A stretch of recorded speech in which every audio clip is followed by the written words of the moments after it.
What is going on, YouTube? It is Primitive here, and today I'm bringing back my archetype breakdown series where we choose an archetype, we go get 10 to 15 topping deck lists that have topped recently, go ahead and look through a few of them, and then fill out this spreadsheet so that way we can see all the ratios of these topping decks to see what's the most common, what are techs, and use this to help you to either build the deck yourself if you are trying to refine it, or if you're just trying to start out playing it, or you can use it to help build against it so you know what's being used at the most amount, what's being teched in, and maybe you can find some new techs for your own that aren't on this spreadsheet. But if you enjoy this, be sure to let me know so that way if you guys enjoy it, I can bring you guys some more stuff like this with the new EX3 decks and BT11 and 12 decks that are going to be coming out with those topping lists. But we are going to be going ahead and getting on into this. So if you are interested in getting any of this information, whether it be the 13 topping Bloomlord decks that I'm going to be looking at to fill out this spreadsheet, or it's the spreadsheet with all the information, they are going to be pinned in the comment down below. So just scroll down a little bit, go see that pinned comment. There's going to be two links for you. One's going to take you to a Google Docs where you're going to see 13 deck lists, and one's going to take you to a Google Sheets where you are going to see the spreadsheet that you see right now, but it will be filled out. And after we go through these a couple decks, we are going to be going through this spreadsheet and breaking it down. So let's go ahead and get on into our first deck. All right, so the first build we're going to be looking at is this first place build from Tax Ultimate Cup, and this deck, the Bloomlord in general, is very similar with all the builds, so I'm going to go ahead and break down all these cards right here, and then as we get on into the future list, I'm not going to go through the same cards, because a lot of these are going to be seen at the same cards at the same ratios in each list. So looking at the rookies, we have the Mushroomon, which is going to be very nice. It is a 2k 3-drop vegetation, so we can search it, we can play it for free, we can play it off things like the Argomon, so very nice here, but I think 4 is not a very standard ratio. I think we're going to see a lower count on this because it doesn't have an effect, it doesn't have an inheritable, so it's not as key as these other cards that do have effects, like our Palmuman here played at 4, which is going to be our most standard rookie. We are going to be wanting to reveal the top 4, essentially double hit search off of this, which will be the most helpful. So this is going to be the standard rookie here, alongside the EX3 Palmuman, which is also played at 4. Bloomlord itself gets hit by basically every floodgate under the sun, and those are incredibly annoying because being shut down for a couple turns off of just a rookie is way too much. So being able to have this Palmuman to suspend your opponent's Digimon, whether that be with your Ayatar effect, Samadhi Santi, HPD, whatever it is, you are going to be able to suspend your opponent's floodgate, swing over it, or just whatever stack they have. Whatever it is, you are going to be able to get piercing with Bloomlord, so being able to suspend your opponent's Digimon is just fairly nice, but for the floodgates, Palmuman is incredibly necessary. Then for the champions, there's really not much to say here. We have the red Vegemon and the Weedmon, which are going to be our 3k vegetations to be able to play out for free. And then we're going to have Sunflowermon, which not only allows us to swarm the board and go wide, but it does give us that inheritable to be able to get some draw and some consistency. Then for the ultimates, I would say we are looking at a fairly standard ultimate lineup right here, with the 4 Ayatarmon being the most standard, with the 2 Cherrymon and the 2 Blossomon, and a lot of the list could be playing this as 3 Blossomon, but they had decided to play the 1 Argomon here, which I think makes a lot of sense, although it is a 6k, which is weaker than these other ones, which does make you a lot weaker to some option cards like Flame Hell Scythe, or just if you have something like Promoware Garurumon and you are boosted up to 7k, you'll be able to swing over it. There are just some things where 6k is not as great as these other 7k that these ultimates have, but the inheritable to play out something suspended when attacking will only help you with your Bloomlordmon, so I do like the Argomon, but this is a fairly standard lineup between the Ayatar, the Blossomon, and the Cherrymon, and then the Argomon is personal preference. Now getting on into the Megas, we have 4 Bloomlord and 3 Hydramon, and there's really not much to say here. This is going to be the standard ratio for these two here. There's no real reason to play anything else. From my testing, from what I've played against, and what from my friends have told me, these feel like the most standard. You could potentially cut down one Bloomlord, but the thing is you want to be able to go for those Bloomlords multiple times in one turn, be able to get your board wide, go for Bloomlord, gain the memory, unsuspend, swing, go for another Bloomlord, unsuspend, swing. It's going to be very nice, and then you want that consistency of the Hydramon because this is your main control card, so having the 3 Hydramon there is nice. You could theoretically cut down on one here, but I think the 4-3 is just nice, especially when you are playing a 9 ultimate, so you have plenty of ultimates to be able to get up into your megas. One Death Xmon, which is definitely not going to be standard in Bloomlord at all, but it's so good, there's no real reason not to play it. Obviously, it does take up a spot in the deck, and you could use more space, but I don't think you need a reasoning to put Death X into your build, even if it's not going to be the most standard Bloomlord card, and I don't know if I necessarily recommend playing it in the slot. I don't think it's something that's just objectively bad. Death X is insane. It's going to be very strong in the mirror. There's just other decks that Death X could obviously be good against, so just going with the one Death X tech.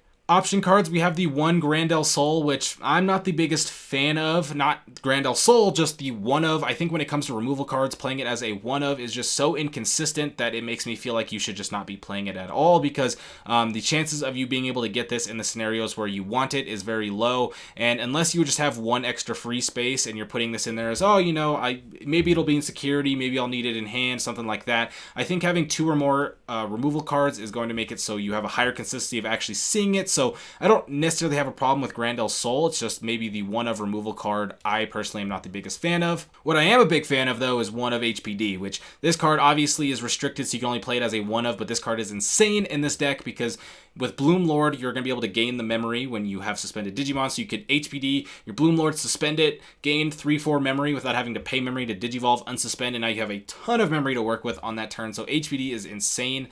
Samadhi Santi is very strong in this build because, again, like I said, those floodgates are very annoying. Being able to pair this with the Palmuman is very nice, or just being able to suspend your opponent's Digimon or Tamers and not allowing them to unsuspend can be very good too.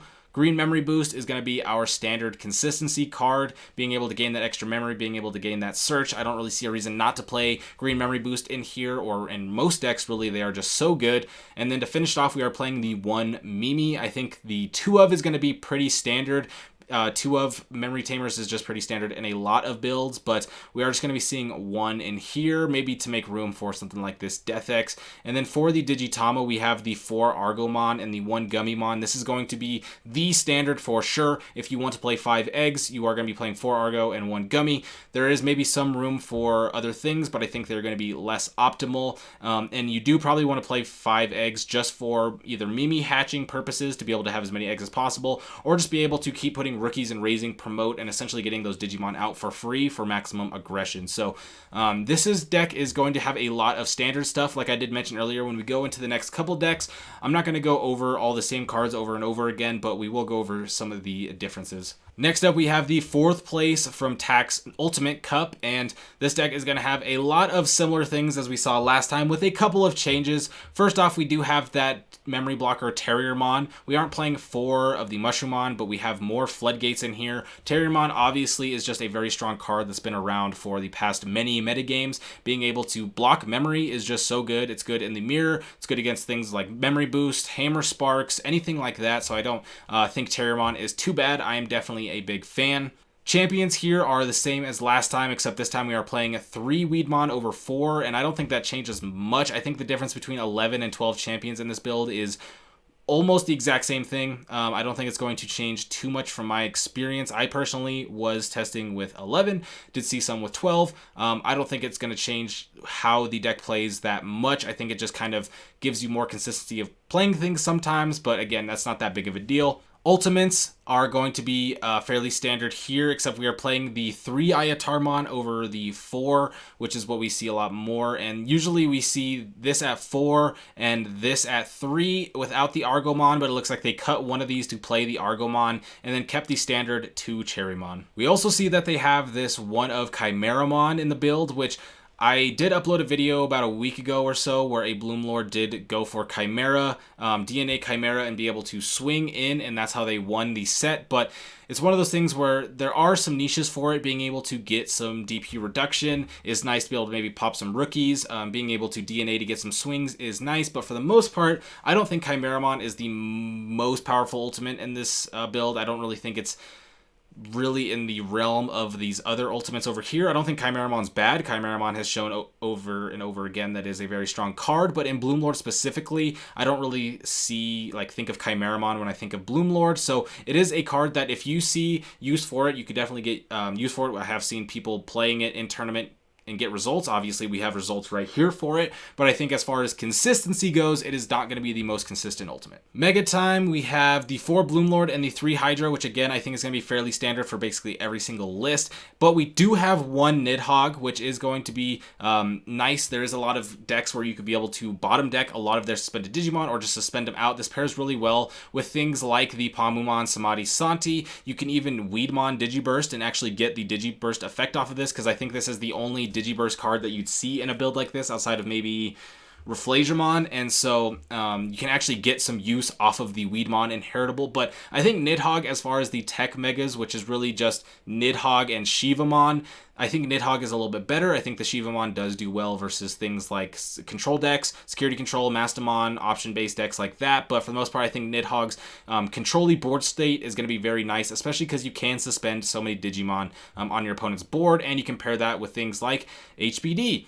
Speaking of HBD, the rest of the options, 1 Grandel Soul, again, I already talked about what I think about the 1 Grandel Soul, but it is getting results here, so could be wrong about that. I just think personally I like the consistency of removals being a little bit higher. The 2 Samadhi Santi, again, a big fan, only playing the 2 green memory boost over 3, which I don't think is super matchup changing or deck changing too much, but I do think it does definitely lower your consistency just a little bit. And then we are going to have the 2 Mimi, which again I think is going to be the standard count for these, and the egg count again is going to be the 4 Argomon and the 1 Gummymon, and I wouldn't really expect that to change too much. Now we got 4th place from Cartomagica's Ultimate Cup, and this build has some very interesting cards in it, and one of them is I think more interesting than the rest, which you might see it on the screen right now. But starting off with our first tech card is going to be that starter deck for Palmon, which is going to give you that plus 2k DP boost when you are swinging into an opponent's Digimon. You are able to suspend things like with our Palmumons, our Samadhi Santis, and stuff like that. And you compare this with Bloomlord's ability to have piercing to be able to get through big checks. The only thing is Bloomlord already naturally gets a DP boost by having other suspended Digimon. And so I don't know how useful this card really is, but if there are specific scenarios like maybe Black War Greymon where they get boosted up with that War Greymon X antibody until your turn, that means that maybe this plus 2k DP boost is going to help you get through there and get that piercing checks. But I don't think Palmon is the most insane rookie. And then in the champions, we're going to be having this 3 of Parasaurmon from EX3 in this card. When you play a green Digimon, you can suspend the Parasaurmon to reduce the play cost by 1, and so that's going to help you get suspended Digimon on board by suspending your Parasaurmon, obviously. And it also has the inheritable of when you suspend one of your Digimon, you can suspend one of your opponent's Digimon. So this is a card that could pair well with the starter deck for Palmon, because you could get up into this, be able to suspend, you'll suspend one of your opponent's Digimon, and then you can get up into that Bloomlordmon to be able to pierce through. So these two could work together, but I don't think they're the most insane tech cards. I think the Parasaurmon is definitely cute. I think it has a lot more validity than the Palmon does, but I also think that they're both kind of just little niche cards that aren't super crazy, but I am interested in the Parasaurmon. I personally haven't played it, but I did see a couple lists that are using it, so I'm definitely gonna have to test it out myself to see how I actually feel about it. But on paper, I could see this being maybe a tech card, but 3 of seems like a lot. Getting on to the ultimates, we are seeing the same standard 2 Blasso, 1 Argo instead of the 3 Blasso, 4 Iatar, and again 2 Cherrymon. Not much going into there. Bloomlord, Hydra, 4/3. Nothing to say about that, but then getting on into the options, we get to see Smashed Potatoes, which doesn't have a security trigger, which normally makes most option cards unplayable, but Smashed Potatoes is like HPD if you got HPD off of Wish, because you have to pay 2, and then you get to reduce the Digivolution cost of one of your green Digimon Digivolving from a 5 to a 6, has to specifically be a 5 to a 6, you can reduce it by 4. So it's like win rate in a way, to where you're paying 2 to reduce the Digivolution cost by 4, but it is much weaker than HPD, obviously. But HPD is a card that is restricted down to 1, so if you were trying to make more room, I guess Smashed Potatoes is the way to go, but I definitely would not recommend this card. It is not consistent. This card has been out for a very long time and has never really seen much play, but I gotta say, as somebody who thought that this card was really funny because of the name when I first got into it, I think it's funny to see it now, all this time later, actually topping an event, even though I don't think it's the most optimal card. If it had a security trigger, like add to your hand or something, it could actually be way more viable, and I think it would have actually seen a lot of more play in the past. But we are seeing Smashed Potatoes in here, and you know what? I respect it. 2 Grandel Soul, so, you know, like I said, I'm a big fan of the 2 Grandel Soul, so it looks like they are putting that in there. The already previously mentioned HPD, which we should be seeing in every single list. There is no good reason to not be playing this in your build. And then, of course, the Green Memory Boost, and they decided to go with 3, so good consistency, and then the 2 Mimis for those Memory Tamers, and the 4-1 Argomon Gummymon split. All right, and then the last list that we're going to be looking at before we get on into the spreadsheet is going to be the 7th place Bloomlord list from Play TCG's Regional. So getting on into it, we are going to be seeing mostly a lot of the stuff that we saw before with just different combinations coming together. The rookies, we are seeing a lot of the stuff that we have seen before. This time they are playing 3 Palmuman from BT9, which very interesting. You can hit yourself very hard not being able to play Digimon by effects from the Palmuman, but of course you can Digivolve the Sunflowermon on top and get through all of that. But the Palmuman is definitely something that can be very dangerous outside of maybe hurting your opponent in the mirror. And we also see them playing the starter deck for Palmon, so another deck, one of the few decks playing it is going to have it here. We are going to see standard champion, standard ultimates, the 3 Blossomon because no Argo, the 4-3 Bloom Hydra, but we are playing the 1 Shivamon, so I did lightly mentioned Shivamon before. I do think that the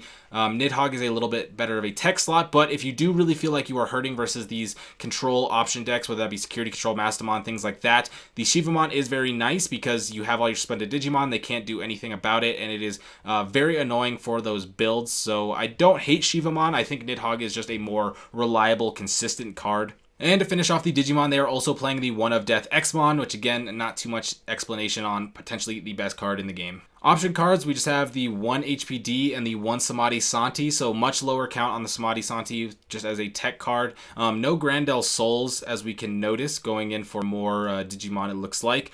3 Green Memory Boost, which I'm a big fan of, and then the 2 Mimi, so again, very standard of a deck with the 4 Argomon and the 1 Gummymon, so not too much to go over there, but let's go ahead and jump on into the spreadsheet. Alright, so here we are at the spreadsheet. If you haven't seen one of my archetype breakdown videos before, then I'll show you how this works. I'm going to have this linked down in the comments for you, so you can go ahead and check that out.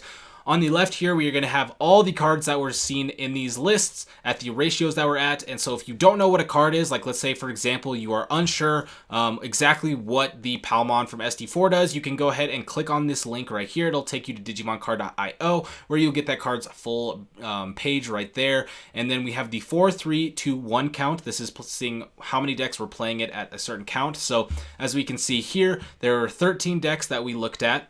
11 of them played Argomon as a 4 count, and 2 of them played Argomon as a 1 count. And so it's just going to show what is the most common ratios of decks that we are at. And so we are going to be starting off with the Digitama, which we already looked at pretty much, where we were seeing most common that the 11 decks were playing Argomon as a 4 count, and then the Gummymon as a 1 count for the 5 eggs, and 2 lists did switch that to play the 4 Gummymon and the 1 Argomon. I think this is completely incorrect. Argomon is way better of an egg. Gaining memory is much more better than getting draw cards, especially when you stack multiple Argomons together. You unsuspend, gain 2 memory.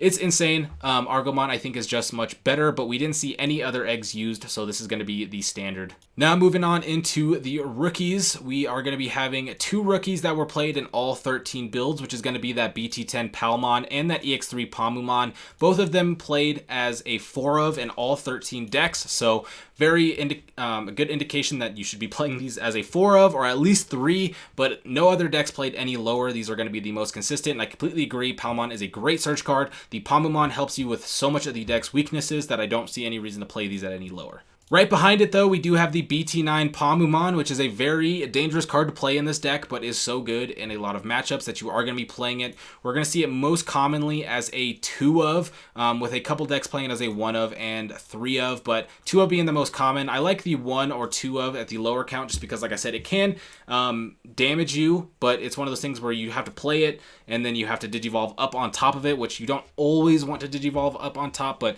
this card is obviously very good, played in almost every single single build. Mushroomon from BT10 is played in 10 out of the 13 decks, so just the 3k 2-drop vanilla, most commonly played as a 2 of, but a couple decks playing it as 3 and 4, and then one deck teching it in as a 1 of. I don't understand that at all, why you would just tech in a vanilla, but you know, it is something that you can play for free. It does give you the ability to swarm boards. It gives you the ability to play something out for 2, Digivolve into a 1 to Digivolve Champion for 1, then you have something out for 3 memory.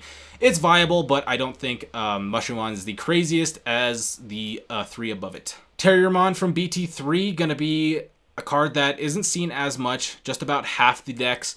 But it's good floodgate. We know how strong Terramon is. Being able to block memory is very good, whether that be Memory Boost, Hammer Sparks, Hydramon, Bloomlord, things like that. There's a lot of memory gain that you can block, especially in the mirror. Most commonly played as a 2 of, but one deck playing it at 3, one deck playing it as a tech. Terramon is a very nice card. I don't think it's staple or necessary, but it's such a strong card that there's no downside to playing it. Then 3 out of the 13 decks are playing that starter deck for Palmuman, which I'm not the biggest fan of. I will not be getting on this board, but obviously it did top and do well in a few events, so it does have some validity to it. Now for the champions, we have 2 champions that were played in all 13 builds, much like the rookies. The Red Veggie and the Sunflowmon were both played as a 4 of in all 13 decks that I looked at, and so I completely agree with this. I see no reason to play any less than 4 of either of these. If you are playing less than these, that means you have at least that many slots that are unoptimal in my opinion, because Sunflowmon's so good. Red Vegiemon is just played for free. There's so little value that you get from Weedmon unless you specifically put Digiburst cards in your deck that you don't. There's no reason to play Weedmon over Red Vegiemon. It's just they're very close to being the exact same thing. So Red Vegiemon works out. And then we have Weedmon, which was played in 12 of the 13 decks, so only one deck deciding not to play it, and most commonly played at either 4 or 3. Again, that makes sense. I think that comes down to the builds that are playing. Are they playing 11 or 12 champions? We did lightly talk about that. I don't think it changes too much, but Weedmon usually seems to be that deciding factor between the 12 and 11. 3 decks playing that Parasaurmon from EX3 and all at different counts, so this card very inconsistent as far as what it's being built with and not used that frequently either. I don't think Parasaurmon is that bad, but it's not something that I would really recommend for consistency's sake, and I don't think it's so powerful that it really gives you any matchup edges, but I don't think it's a terrible card. If you wanted to play a 1 of the Parasaurmon, I really don't think it's that bad. 1 deck playing the BT1 Vegiemon. I have no idea why. Don't play this card. Getting on into the ultimates, this is going to be super solved to the most part because 3 ultimates are played in all 13 decks. Ayatarmon, Cherrymon, and the Blossomon all are going to be played as 13 out of 13 decks. The Ayatarmon most commonly played as a 4 of, with a couple decks playing it as a 3 of. The ones that were playing it as a 3 of were usually playing these other ultimates down here. The Cherrymon, a couple of them playing as a 3 of, but most commonly playing it as a 2 of. Almost every deck I have played against, or the Bloomlord builds that I have played, have had Cherrymon as a 2 of, so this feels very fine for me. Cherrymon is an okay card, not a crazy card. It is very nice to have. The effect to be able to redirect attacks does come in handy quite a bit, but you do have to pay memory still to Digizorp into it. You still have to pay the 1, so it's not as crazy as Blossomon or Argomon in a lot of situations, but Cherrymon still very strong for those effects. And then the Blossomon played in 13, of course, and very, very close in the split, whether they were playing 3 of or 2 of. It is incredibly close. 7 of the BT2 Argomon, because again, this card is restricted to 1, and so we can't play any more than that, but I do like this card a lot. I think it does have some downsides, but the effect that you are able to play Digimon suspended is very nice. And then to finish off the ultimates, we have those Chimeramon, which played in 4 of the decks. 3 of the decks teching it as a 1 of, and then 1 deck playing it as a 2 of. And I already went through Chimeramon. I don't think it's a bad card. I just don't think it's that consistent. I don't think it plays into this build that well. I think a lot of the times you don't really want to be turning 2 of your Digimon into 1. You just kind of want 2 suspended Digimon and then make 1 really big Digimon. So Chimeramon, not bad, not amazing in my opinion. Definitely usable, but I prefer all of these ultimates much more. Megas, Bloom Hydra, big shocker.